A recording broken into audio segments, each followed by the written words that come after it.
है त त्यहाँ हल्लिरहेछ हस् तपाईको फेरि सुरु नहुँदै सकिहाल्छ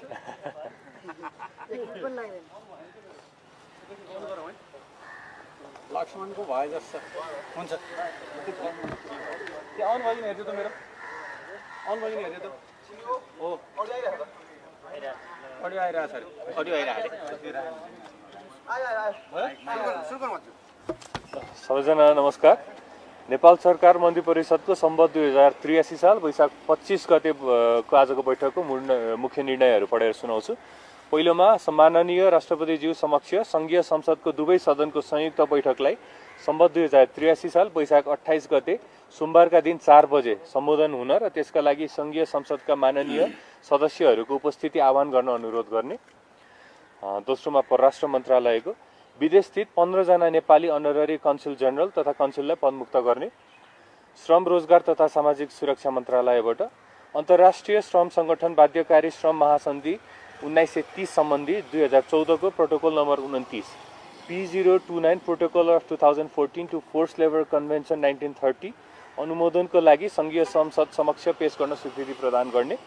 अर्को पनि सोही मन्त्रालयको संलग्न अन्तर्राष्ट्रिय श्रम संगठनको श्रम निरीक्षण सम्बन्धी महासन्धि 1947 नम्बर 81 C081 लेबर इन्स्पेक्सन कन्भेन्सन 1947 अनुमोदनका लागि संघीय संसद समक्ष पेश गर्न स्वीकृति प्रदान गर्ने। आजको मुख्य निर्णयहरू चाहिँ यति नै हो। मैले एउटा चाहिँ यो सिमानाको विषयमा भारतको परराष्ट्र मन्त्रालय एकपटक फेरि बोलेछ हैन। अब सिमानाको घाउ त हामीलाई दुखाएको छ, हजुर पहल हामीले गर्ने होला अनि होइन त्यो जमिन हाम्रै हो मात्र भन्ने कुरा त त्यो आइरहेको छ। त्यो भन्दा पनि पहल चाहिँ के हुन्छ, हामीले के गर्ने हो, त्यसको तयारी के छ? त्यो परराष्ट्र मन्त्रालयबाट डिप्लोमेटिक नोट पनि भारतलाई पठाइसक्नु भएको छ। त्यो डिप्लोमेटिक नोट अनुसार दुईटा देशबीच संवाद भइहालेको छ। यो परराष्ट्र मन्त्रालयले आवश्यक काम कारबाही अगाडि बढाएको छ, वार्ता हुन्छ भनेको समिति गठन सोच जिज्ञासा हिजो मात्रै न्यायाधीश प्रस्ताव गर्नु भएको छ, त्यसमा चाहिँ कति वरियता मृत्यु भनेर चाहिँ हाम्रो यो के को आधारमा यहाँले गर्नुभयो? अर्को भनेको चाहिँ मन्त्रालयको सङ्ख्या यहाँले घटाउनु सत्र राख्नु भएको छ, त्यो मापदण्ड के हो? हेर्नुहोस्, नेपालको यो न्याय क्षेत्र सुधार गर्नुपर्छ, त्यसको लागि नीतिगत रूपमा नै कानुनी संवैधानिक रूपमा नै धेरै कुरा सुधार गर्नुपर्छ भन्ने विषय त पहिलादेखि उठ्दै नै आएको हो। आजको दिनसम्म पनि हामीले विभिन्न न्यायपालिकाका कार्यपालिका व्यवस्थापिकालाई चाहिँ अलिकति एकअर्काबाट टाढा राख्नुपर्छ भन्ने विषय त पहिलादेखि हामीले गर्दै नै आएको। सेपरेसन अफ पावरको हामी कुरा गर्छौँ। अहिले नै हेर्दाखेरि न्याय परिषद नै हेर्दाखेरि पनि 5 जना सदस्यमध्ये 3 जना लगभग राजनीतिक नियुक्ति जस्तो देखिन्छ। त्यहाँबाट सिफारिस हुने न्यायाधीश पनि अब अलिकति राजनीतिक पृष्ठभूमिको आइराख्नु भएको छ भनेर पनि विभिन्न कानुनविदहरूले भन्दै आउनुभएको कुरा हो। अब त्यहाँबाट संवैधानिक परिषदको पनि आफ्नै टिका टिप्पणी पहिलादेखि हुँदै नै आएको हो। यो पालि पहिलोपटक सम्भवतः पहिलोपटक नै प्रधान न्यायाधीशको सिफारिस चाहिँ मुद्दाको फर्सेटको हिसाबमा हामीले चाहिँ एउटा इन्डिकेटरको हिसाबमा चाहिँ सिफारिस गरेर पठाएका छौँ। यो पनि एउटा एकदमै पर्फेक्ट यही पद्धति हो भनेर पनि भन्न खोजेको होइन, तर अहिलेसम्मको हामीले इतिहास हेर्दाखेरि चाहिँ इन्डिकेटरका हिसाबमा उहाँहरूको कार्यक्षमताको हिसाबमा सिफारिस भएको चाहिँ यो पहिलो पटक हो। यसलाई पनि क्रमबद्ध रूपमा चाहिँ यसलाई सुधार गर्दै अझै राम्रो प्रोसेस बनाउँदै जानुपर्छ। तर यो अहिलेसम्मको सबैभन्दा राम्रो प्रोसेस चाहिँ अहिले नै भएको भन्ने हामीलाई लाग्छ।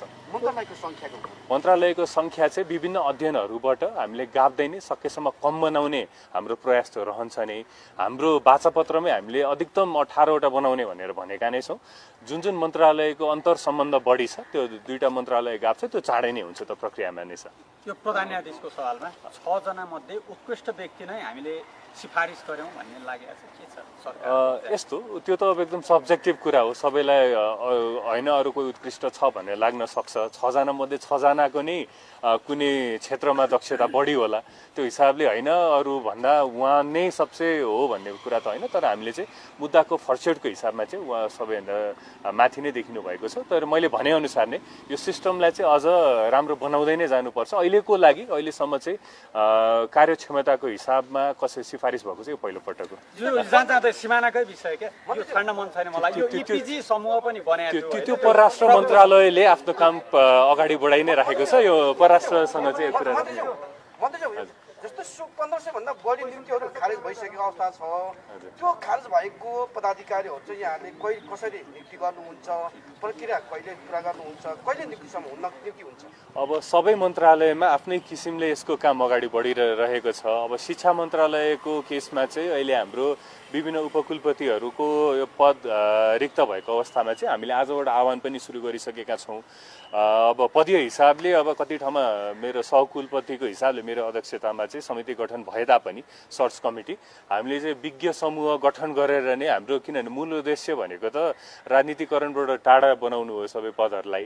हामीले चाहिँ शिक्षाको हकमा चाहिँ हामीले एउटा विज्ञ समूह बनाएर खुला प्रतिस्पर्धाको आधारमा उहाँहरूले सिफारिस गरेको नामबाट नै हामीले चाहिँ सर्टलिस्ट गरेर कुलपतिज्यूकोमा सिफारिस गर्न गर्छौँ।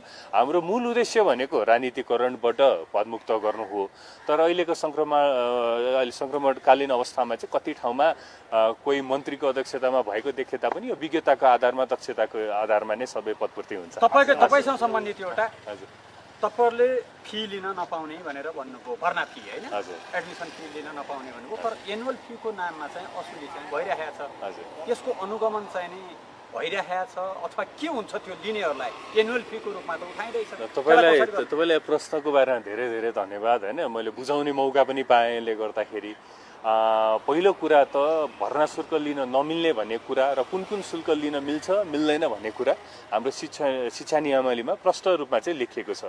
हामीले भर्ना शुल्क लिन मिल्दैन भनेर भन्दै गर्दाखेरि पनि त्यो हामीले नयाँ नियम नयाँ कानुन बनाएर भनेको कुरा होइन। शिक्षा नियमावली अनुसारै भर्ना शुल्क एकचोटि भन्दा बढी लिन मिल्दैन भन्ने कुरा नै हामीले त सूचना गरेका हौँ। कुनै तोकिएको भन्दा बढी र तोकिएको भन्दा बाहेक कानुन विपरीत कुनै विद्यालयले त्यसरी शुल्क लिइरहेको छ भने त्यसको रेगुलेटरी बडी भनेको स्थानीय तह हो, कक्षा 12 सम्मको लागि। त्यसले गर्दाखेरि धेरै नै थुप्रै गुनासो आएको हुनाले हामीले गत सोमबार काठमाडौँ महानगरपालिकाको मेयरज्यू, ललितपुर महानगरपालिकाको मेयरज्यू, हाम्रो नगरपालिका र गाउँपालिका मेयर्स फोरमका अध्यक्षज्यूहरू लगायत सम्बन्धित पदाधिकारीहरूलाई बोलाएर पनि हामीले जानकारी गरायौँ। थुप्रै गुनासोहरू आइरहेका छन्।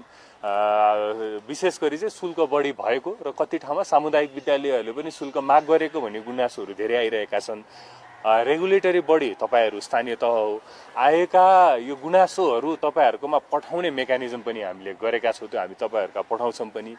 यदि तपाईँहरूले कुनै एक्सन लिन चाहनुहुन्छ, त्यसमा सङ्घीय सरकारको कुनै किसिमको पनि मद्दत चाहिन्छ, शिक्षा मन्त्रालयको चाहिन्छ, गृह प्रशासनको चाहिन्छ, अन्य कुनै प्रशासनको कुनै पनि मद्दत चाहिन्छ भने हामीलाई एउटा फोन गर्नुहोस्, हामी तुरुन्त एक्सनमा जान्छौँ।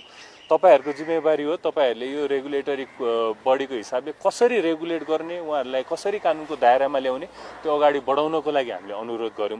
उहाँहरू पनि एकदमै सकारात्मक हिसाबमा हामीले त्यसलाई एकदमै संवेदनशील भएर हामीले त्यसलाई बुझेका छौँ। हामी कारबाही पनि गर्छौँ भनेर स्थानीय तहका मेयरज्यूहरू, मेयर फोरमका अध्यक्षज्यूहरूले प्रतिबद्धता पनि हामीलाई गर्नुभएको छ। तिर्नेहरूको फी फिर्ता हुन्छ? त्यो हाम्रो मैले भनेको जसरी नै त्यसको रेगुलेटरी बडी स्थानीय तह हो। हाम्रो आएको गुनासो हामीले पठाउने भनेको नि स्थानीय तहमा हो। स्थानीय तहलाई एक्सन लिने बेलामा सङ्घीय सरकारको कुनै किसिमको मद्दत चाहिन्छ भने हामी तुरुन्त एक्सनमा उत्रिन चाहिँ हामी तयार छौँ, हामीले गर्छौँ भनेर उहाँलाई भनेका पनि छौँ। हस्, धन्यवाद।